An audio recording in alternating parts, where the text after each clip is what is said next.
নমস্কাৰ স্বাগতম জনাইছোঁ এটা নতুন ভিডিঅ'লৈ যিসকলে এএনএমত এডমিশ্যন ল'ম বুলি ভাবি আছিলে তেওঁলোকৰ বাবে এটা খুবেই ভাল খবৰ আহিছে এএনএমৰ ফালৰ পৰা কিছু সময়ৰ আগতে এটা অফিচিয়েল নটিচ জাৰি কৰা হৈছে এএনএমৰ ফালৰ পৰা এএনএম এন্ট্ৰেন্স এক্সামিনেশ্যন 2024 তেওঁলোকে অফিচিয়েলভাৱে এটা নটিচ জাৰি কৰিছে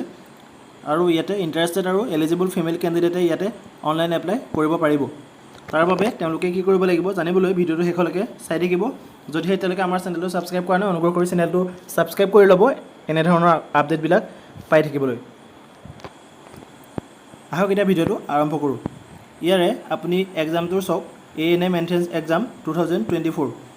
আৰু নেম অফ ইউনিভাৰ্চিটি দিছে Srimanta Sankardev university of health science আৰু ডিপাৰ্টমেণ্টটো হৈছে director of health service government of Assam ইয়াৰে 24-25 বৰ্ষৰ বাবে এএনএমৰ আপোনালোকৰ এন্ট্ৰেন্সটো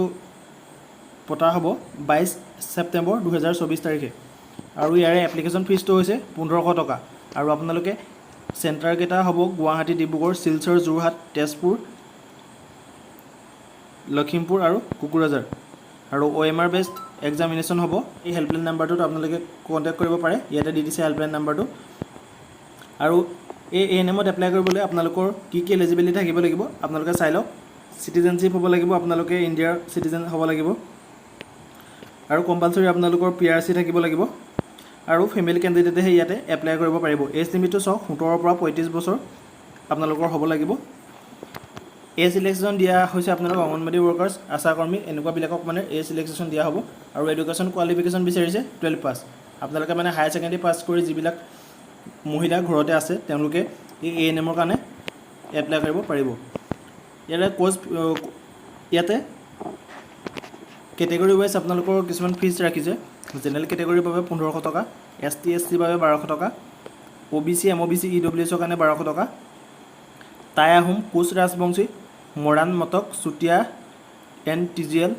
XTGL কেটেগৰীৰ কাৰণে 1200 টকা PWD কেটেগৰীৰ কাৰণে সম্পূৰ্ণ বিনামূলীয়া বুলি তেওঁলোকে ইয়াতে লিখিছে আৰু আপোনালোকে কেনেদৰে এপ্লাই কৰিব লাগিব ইয়াতে চাওক আপোনালোকে আমাৰ ডেসক্ৰিপচনত এটা লিংক দিয়া থাকিব অনলাইন এপ্লাই বুলি আপোনালোকে তাতে ক্লিক কৰি পেলাই আপোনালোকে অনলাইন কৰিব পাৰিব আৰু ইয়াৰ ষ্টাৰ্টিং ডেট হৈছে 22 আগষ্ট অলপ আগতে তেওঁলোকে অফিচিয়েলভাৱে ঘোষণা কৰিছে যে আজিৰ পৰা মানে এই এএনএমৰ কাৰণে এপ্লিকেশ্যন ষ্টাৰ্ট হৈ গৈছে বুলি তেওঁলোকে ঘোষণা কৰিছে আৰু লাষ্ট ডেট দিছে 7 ছেপ্টেম্বৰ আৰু আপোনালোকৰ 16 ছেপ্টেম্বৰত এডমিট কাৰ্ডবিলাক আহিব আৰু এন্ট্ৰেন্স হ'ব আপোনালোকৰ 22 ছেপ্টেম্বৰ তাৰিখে যদি আপোনালোকে এডভাৰটাইজমেণ্টটো চাওঁলি ভাবে তেতিয়াহ'লে আমাৰ ডেসক্ৰিপচনত লিংক থাকিব তাতে আপোনালোকে ক্লিক কৰি চাব পাৰিব আৰু 22 ছেপ্টেম্বৰ তাৰিখে আপোনালোকৰ এক্সাম অনুষ্ঠিত হ'ব 11টা বজাৰ পৰা 1টা বজালৈকে 2 ঘণ্টাৰ আপোনালোকৰ এক্সাম অনুষ্ঠিত হ'ব আৰু মাল্টিপল চইচ কুৱেশ্যন থাকিব 50টা MCQ থাকিব প্ৰত্যেকটো MCQত আপোনালোকৰ 2 মাৰ্কছকৈ থাকিব আৰু ইয়াত নিগেটিভ মাৰ্কিং নাই বুলি তেওঁলোকে লিখিছে আৰু মিডিয়াম গিটা চাই লওক কি মিডিয়ামত আপোনালোকৰ কুৱেশ্যনবিলাক আহিব the question paper will be both English and Assamese language English আৰু অসমীয়াত আপোনালোকৰ কুৱেশ্যন পেপাৰবিলাক বনোৱা হ'ব আৰু এক্সাম চেণ্টাৰ আপোনালোকৰ ক'ত পৰিব চাই লওক আপোনালোকৰ নিজৰ ডিষ্ট্ৰিক্ট অনুযায়ী আপোনালোকে যেতিয়া অনলাইন কৰিব তাতে আপোনালোকৰ এক্সাম চেণ্টাৰবিলাক সিলেক্ট কৰিবলৈ দিব আৰু তাতে আপোনালোকে নিজৰ ওচৰৰ যিকেইটা চেণ্টাৰ পৰিছে তাতে আপোনালোকে সিলেক্ট কৰি দিব তিনিটা এক্সাম চেণ্টাৰ সিলেক্ট কৰিব লাগিব আপোনালোকে ওচৰকেইটা সিলেক্ট কৰি দিব ইয়াতে এক্সাম চেণ্টাৰ পৰিব আপোনাৰ গুৱাহাটী ডিব্ৰুগড় শিলচৰ যোৰহাট তেজপুৰ ডিফু লখিমপুৰ আৰু কোকৰাঝাৰত আপোনালোকৰ এক্সাম চেণ্টাৰ পৰিছে আৰু আপোনালোকৰ এএনএমৰ যিখন এন্ট্ৰেন্সৰ সিলেবাছ হয় এই সিলেবাছখন আপোনালোকে কি আহিব আপোনালোকে চাওক সায়েন্স আৰু এইকেইটা আহিব ইয়াতে ইংলিছ মেথছ সায়েন্স থাকিব আৰু ইংলিছত আপোনাৰ 20 নম্বৰ থাকিব 40 মাৰ্ক মানে প্ৰত্যেকটো কুৱেশ্যনত আপোনালোকৰ 2 মাৰ্কছকৈ থাকিব মেথছত 15টা কুৱেশ্যন থাকিব 30 মাৰ্ক সায়েন্সত 15টা কুৱেশ্যন 30 মাৰ্ক থাকিব টোটেল 50টা কুৱেশ্যন 100 মাৰ্ক এইদৰে আপোনালোকক ভাগ কৰি দিয়া হৈছে যদিহে আপোনালোকে এই নটিচখন আপোনালোকে চাওঁলি ভাবে তেতিয়া আমাৰ ডেসক্ৰিপচনত লিংক আছে তাত গৈ আপোনালোকে ক্লিক কৰি অফিচিয়েল ৱেবছাইটত আপুনি চেক কৰি চাব পাৰে আজিৰ পৰা যেহেতু অনলাইন ষ্টাৰ্ট হৈ গৈছে আপোনালোকে